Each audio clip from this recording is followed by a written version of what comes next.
തൃത്വനാമത്തിന് മഹത്വമുണ്ടായിരിക്കട്ടെ. ഞാൻ Mar Gregorios orthodox church Chandrapur ഇടവക അംഗമാണ്. ഓർത്തഡോക്സ് സുറിയാനി സഭ ഓഗസ്റ്റ് 1 മുതൽ 15 വരെയുള്ള ദിവസങ്ങളിൽ വിശുദ്ധ ശൂനോയോ നോമ്പ് ആചരിക്കുന്നു. ഓഗസ്റ്റ് 15-ാം തീയതി വിശുദ്ധ കുർബാനയോട് കൂടിയാണ് നോമ്പ് സമാപിക്കുന്നത്. അത്രമാത്രം പ്രാധാന്യമാണ് ദൈവമാതാവിന് സഭ നൽകിയിരിക്കുന്നത്. വിശുദ്ധ വേദപുസ്തകത്തിലെ പഴയ നിയമത്തിൽ കന്യകമറിയത്തിനെക്കുറിച്ച് സൂചനകൾ നൽകുന്നുണ്ട്. പുതിയ നിയമത്തിൽ വിശുദ്ധ ലൂക്കോസ് ഏവൻഗലിസ്ത എഴുതിയ സുവിശേഷത്തിലാണ് വളരെ വിശദമായി കന്യകമറിയത്തിന്റെ പേരും ആ കന്യകയിൽ നിന്നും ദൈവപുത്രനായ യേശുക്രിസ്തുവിന്റെ ജനനവും വിവരിച്ചിരിക്കുന്നത്. പഴയ നിയമത്തിൽ ഉൽപ്പത്തി പുസ്തകം 22-18 വാക്യത്തിൽ അബ്രഹാം പിതാവിനോടും, 26-ാം അധ്യായം 6-ാം വാക്യത്തിൽ ഇസഹാക്കിനോടും, 28-ാം അധ്യായം 14-ാം വാക്യത്തിൽ യാക്കോബിനോടും ദൈവപുത്രനായ ക്രിസ്തുവിന്റെ ജനനം ഇപ്രകാരം എഴുതിയിരിക്കുന്നു: നീ മുഖാന്തരവും നിന്റെ സന്തതി മുഖാന്തരവും ഭൂമിയിലെ സകല വംശങ്ങളും അനുഗ്രഹിക്കപ്പെടും. സർവ്വസൃഷ്ടിയുടെയും വീണ്ടെടുപ്പിനും രക്ഷയ്ക്കുമായി ദൈവം മനുഷ്യനായി ബേത്ലഹേമിൽ ജനിക്കുമെന്നും എഴുതിയിരിക്കുന്നു. മീഖ പ്രവാചകന്റെ പുസ്തകം 5-2 വാക്യത്തിൽ, നീയോ ബേത്ലഹേം എഫ്രാത്തേ, നീ യഹൂദാ സഹസ്രങ്ങളിൽ ചെറുതായിരുന്നാലും ഇസ്രായേലിന് അധിപതിയായിരിക്കേണ്ടവൻ എനിക്ക് നിന്നിൽ നിന്ന് ഉത്ഭവിച്ചു വരും എന്ന് രേഖപ്പെടുത്തിയിട്ടുണ്ട്.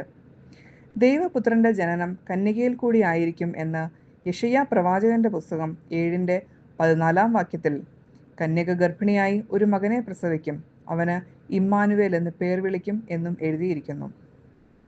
പഴയ നിയമത്തിൽ പല കാലഘട്ടങ്ങളിൽ അനേക പ്രവാചകന്മാർ പ്രവചിച്ച ദൈവപുത്രന്റെ ജനനം പുതിയ നിയമത്തിൽ സംഭവിക്കുവാൻ ദൈവം തെരഞ്ഞെടുത്ത ഭാഗ്യവതിയും കൃപ നിറഞ്ഞവളുമായിരുന്നു വിശുദ്ധ കന്യക മറിയം.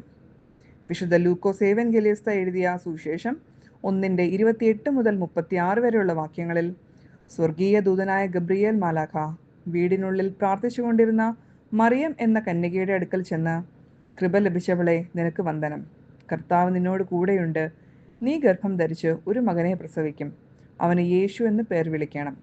അത്യുന്നതന്റെ ശക്തി നിന്റെ മേൽ നിഴലിടും, ആകയാൽ ഉത്ഭവിക്കുന്ന വിശുദ്ധ പ്രജ ദൈവപുത്രൻ എന്ന് വിളിക്കപ്പെടും. പ്രവചനങ്ങൾ ഇങ്ങനെ കന്യക മറിയത്തിൽ കൂടി നിവർത്തിയായി. യേശുവിന്റെ ജനനം മൂലം കന്യക മറിയം ദൈവമാതാവ് ആകുകയും ചെയ്തു. യേശുവിന്റെ ജനനത്തിന് ശേഷമോ മാതാവ് കന്യകയായി തന്നെ ജീവിച്ചു.